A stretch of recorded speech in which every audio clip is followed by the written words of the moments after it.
بسم الله الرحمن الرحیم. شروع کوم د غلوی الله په نوم چې بخونکی او مهربانه دی. السلام علیکم ملګرو. زه په یو مسله کې ګیر شوی ما او هغه مسله تاسو سره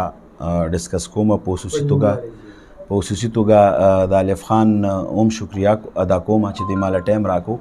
زما نوم تاج محمد تنها دی او ډیر خلک مې د ډاکټر تنها په نوم باندې پیژني. د اف ام سره علاقه لرم او د ادب حوالې سره پروګرامز کوم. په 26 تاریخ باندې ما سره یو واقعه مخې لراله چې زه په خپل کلینیک کې ناست وم او ما خپلې ښځې ته کال وکړو، وایف ته چې ماله روټۍ ګرمه کا، ترکاري ګرمه کا، زه روټۍ خورم. د ګل ورځ وه 26 تاریخ او تقریبا 2-3 منټه کم 10 بجې وي. هغه کال چې څه ټایم ما کړی دی هغه هم ما سره شته دی. هغه چې ما کال وکړو نو 4-5 منټه پس چغې سورې شوې. نو زما زوی چې د بلې ښځې، زما 2 ښځې دي، زما اولنۍ ښځه ډایبیټک پیشنټ ته د ایچ سی وي بیماره ده او د هغې په دغه باندې او د مور په دغه باندې ما دا دویم واده کړی و ځکه چې هغه د کار روزګار نه وه. چې ما کال وکړو او هغې ښځې ما ته وویل چې صحیح ده زه روټۍ ګرموم. نو 3-4 منټه پس چغې او سورې شوې. زما زوی چې لقمان نوم دی هغه د خپلو ملګرو سره په دې خوا نور دوکانونو دی کې ناست و، زه په کلینیک کې وم.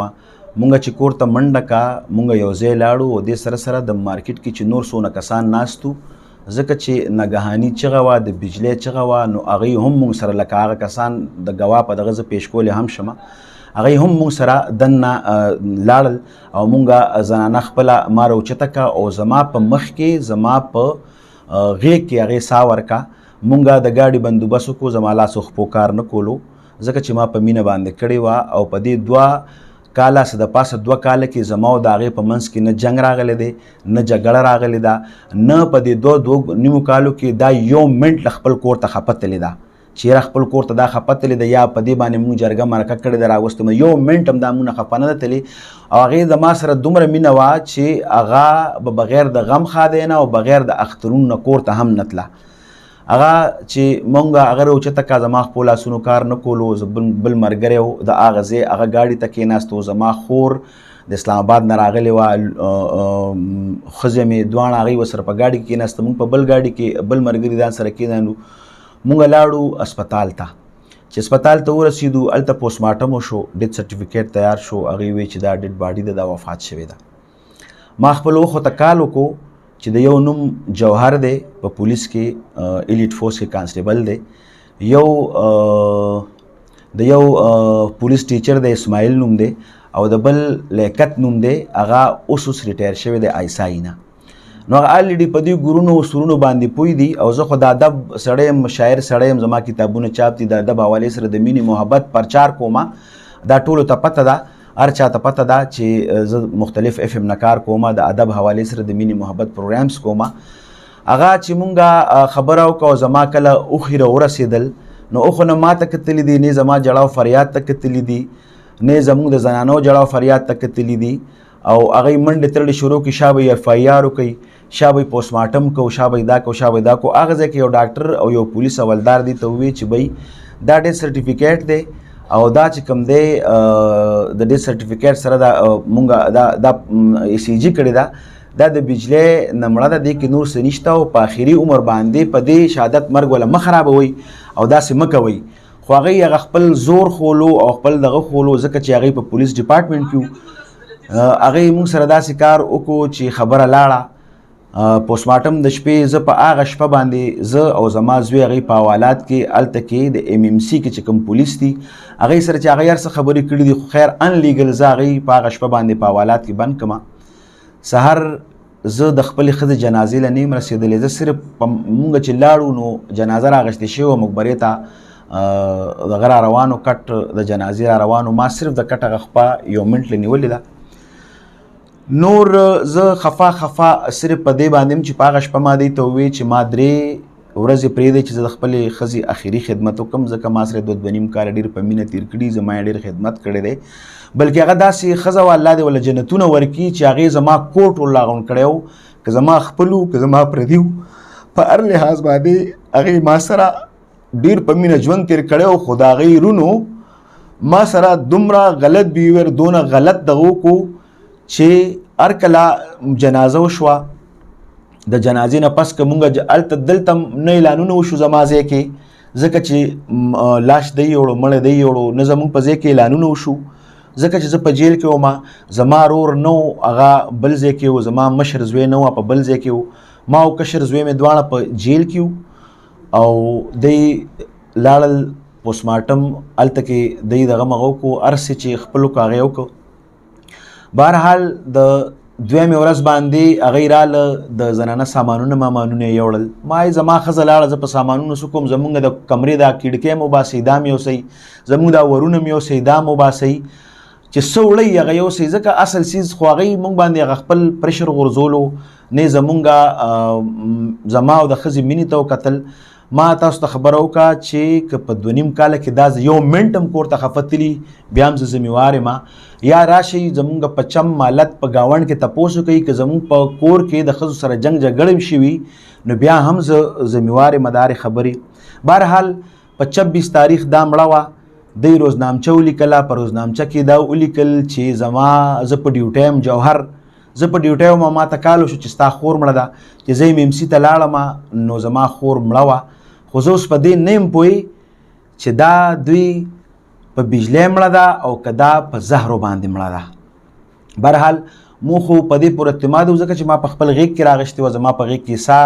ختې وه د هیټر تار هر څه موجود دي په ځای باندې دی هغه دغه چې وکړو نو نن پرون نه بله ورځ رپورټ راغلی دی او په رپورټ کې زهر شو شوي دي چې دا دی له زهر ورکړي دي زه قرآن خورم لا اله الا الله محمد رسول الله او